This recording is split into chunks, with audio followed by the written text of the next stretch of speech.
there is a version of you that already exists. He is calmer. He is stronger. He wakes up without dread sitting on his chest. And the only thing standing between you and him is a handful of decisions you keep postponing until someday. But someday is not on the calendar. Look at it. Monday, Tuesday, Wednesday, someday is not there. Someday is the quiet place where dreams go to die of old age. And right now, before this day even begins, before the noise starts, I want to talk to you about the decisions you are going to wish you had made 10 years earlier. Because the pain of making them today is nothing compared to the pain of one day meeting the person you could have been, and realizing he was reachable this whole time. Think about that for a moment. Somewhere ahead of you, further down the road, is an older version of yourself. He is sitting quietly, looking back at this exact season of your life, this year, this month, this morning, and he is either going to thank you, or he is going to grieve. He is going to say, "That was when everything turned," or he is going to whisper, "Why did I wait so long?" Here is the part most people miss. You get to decide which sentence he says. Not fate, not luck, you. And you decided not next year, not when things calm down, you decided now, in the small choices no one is watching you make. Let me give you a picture to hold on to, because we're going to come back to it the whole way through. Your life is a house you are building. Every decision you make is a single brick. And here is the cruel, quiet thing about it, you never feel the missing bricks on the day you skip them. The house still stands. The walls hold. Nothing collapses. But brick by missing brick, year by skipped year, one day you walk through the home you built and you find rooms with no floor, staircases that lead nowhere, doorways that open onto empty air. And you realize, with a strange and lonely ache, that you were the builder the entire time. Nobody else laid a single brick. So this morning, let's build. Let's lay 8 bricks that most people leave out, and let's do it while your hands are still on the trowel. The first decision is to stop waiting to feel ready. Most people are standing at the very edge of their whole life, waiting for a feeling that is never, ever coming. You think that one day you will simply wake up confident, certain, and unafraid, and on that magical morning, you will finally begin. Let me tell you the truth that took me too long to learn. Readiness is not the thing that comes before action. Readiness is the thing that action creates. I have never once met a person who felt ready to have the hardest conversation of their life, to start the business, to walk away from the thing that was killing them slowly, to begin again at zero. The confident person you are waiting to become does not exist yet, and he can only be built on the far side of the thing you are currently avoiding. Think of a child learning to ride a bike. No child ever became ready by studying the bicycle from across the room. They became ready by falling, scraping a knee, wobbling, and trying again. So here is exactly what you do today. Pick the one thing you have been getting ready for. You already know what it is. Your stomach just tightened when I said it. Now take the smallest possible step toward it while your hands are still shaking. Send the one email. Make the one call. Write the one page. Ready is a lie you tell yourself to stay safe. Started is the only truth that ever built anything. The second decision is to protect your mornings like they are made of gold, because they are. How you spend the first hour of your day is, quietly, how you spend your life. And most people surrender that hour before they are even fully conscious. The alarm goes off, the hand reaches out in the dark, the screen lights up, and instantly, 100 other people's priorities, opinions, crises, and demands come flooding into your mind before a single one of your own has had a chance to breathe. You are reacting before you have chosen. You are answering questions no one should be asking you at 6 a.m. And then you wonder why, by 9, you already feel behind, scattered, and strangely defeated. Here is the shift. For the first 30 minutes of tomorrow morning, touch nothing that talks back to you. No feed, no inbox, no headlines, no noise. Give that half hour to something that actually builds you. Silence, a slow walk, a glass of water, a few honest words on a page, your own breath. It sounds almost too small to matter. But when that morning, and before the world has even had its coffee, you have already won something no one can take back from you. The first vote of the day, cast for yourself. The third decision is to have the conversation you keep rehearsing but never actually having. You know exactly which one. It has been playing on a loop in your mind for months, maybe for years. The truth you owe someone. The boundary you never had the courage to set. The apology stuck somewhere behind your teeth. Here is what nobody tells you about that conversation. It is not getting smaller while you wait. It is growing roots. Every single day you delay, the resentment deepens, the distance quietly widens, and the version of the relationship you could still have saved slips a little further out of reach. Most people never speak because they are afraid of the discomfort of one hard hour. So instead, and follow this carefully, they trade that one hard hour for 10 years of cold silence. That is the worst deal a human being can make, and almost everyone makes it. Today, you don't have to have the conversation this very minute, but you do have to name it. Say to yourself, out loud, who it is with and what it is about. Because the things we refuse to say out loud don't disappear. They harden. They become the walls we spend the rest of our lives living behind,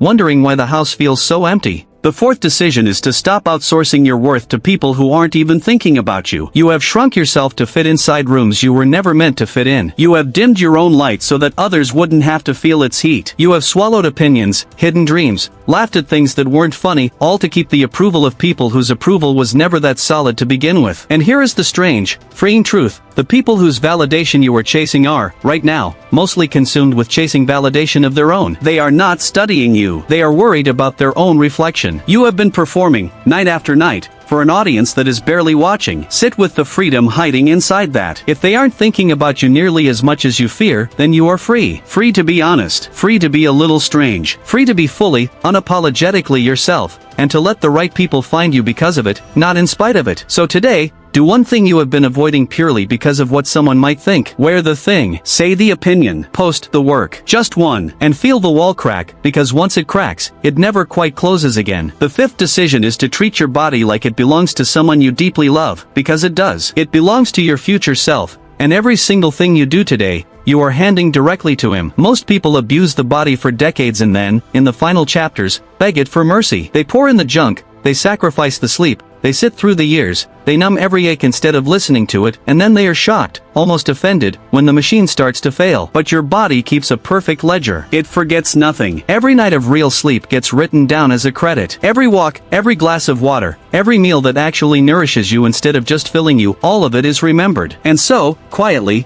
is every bit of neglect. Here is the mercy in it, though. You do not need a perfect regimen. You do not need to become an athlete by Friday. You need one honest promise, kept daily. So move your body today, even for 10 minutes. Not as a punishment for what you ate. Not out of hatred for how you look. But as a thank you note, written in sweat, to the person who has to live inside this body long after today is gone. The sixth decision is to let go of the grudge that is quietly eating you alive. Somewhere inside you, there is a scorecard you have been keeping for a long time. The person who wronged you, the debt they never repaid, the apology that never came, the wound they walked away from without a backward glance. And you have been carrying that scorecard everywhere, telling yourself that holding on is a form of justice, that your refusal to forgive is somehow making them pay. But here is the truth that can genuinely set you free this morning. Resentment is a fire you light in your own hands, hoping the smoke will reach the other person. And it never does. They have moved on. They sleep just fine. They barely remember the day that still lives, raw and bleeding, inside your chest. You are the only one standing in the smoke, breathing it in, calling it justice. Forgiveness is not saying that what happened was okay. It never was. Forgiveness is simply you deciding that you refuse to carry this one more mile. So today, name the person you have secretly been at war with, and set the weight down, not for them, never for them, but for you. You have places to go, and you will not get there dragging a body you have been carrying since 2015. The seventh decision is to invest in the person you are becoming, instead of only entertaining the person you already are. Every human being is split into two: the present self, who wants comfort right now, and the future self, who has to live with the bill. And most people spend absolutely everything on the present self. Comfort now, distraction now, whatever numbs the discomfort of this exact moment, and they leave the future self completely bankrupt, wondering where all the years went. But here is what's hiding inside every ordinary hour. A choice. Feed today, or build tomorrow. The book you read instead of the endless scroll. The skill you practice instead of the same evening lived on repeat for the 100th time. The small amount you set aside instead of spending on something you won't remember by next week. None of it feels dramatic in the moment, and that is exactly the trap. The compounding is completely invisible, right up until the day it becomes undeniable. The man who reads 20 minutes a night looks identical to everyone else on day 1. On day 1000, he is unrecognizable. So pick one skill, one small discipline, and give it 30 honest minutes today. Then do it again tomorrow. You are not just passing the time, you are casting a vote, quietly, for who you are allowed to become. The eighth decision is the hardest of them all, and it is the one that holds up every other brick in the house. Decide, today, to take full responsibility for your life exactly as it is right now. Not the blame, the responsibility. And there is a world of difference between those two words. Blame looks backward, and it keeps you a prisoner inside the story of what was done to you. Responsibility looks forward, and it quietly hands you the keys to the cell. As long as your problems are somebody else's fault, they are also somebody else's job to fix. And let me be honest with you, they are never, ever coming to fix them. No one is on the way. But the very moment you say, regardless of who broke this, it is mine to build from here, everything shifts. You stop waiting to be rescued. You become the rescue you were waiting for. I won't pretend this is a comfortable decision. It isn't. It's a heavy one. But it is the most powerful sentence a human being can ever say. Because the day you take total ownership of your life is the exact day your life finally starts to obey you. And here, this is the thread that ties all 8 bricks into one wall. So hear me if you hear nothing else. Every one of these decisions is really the same decision,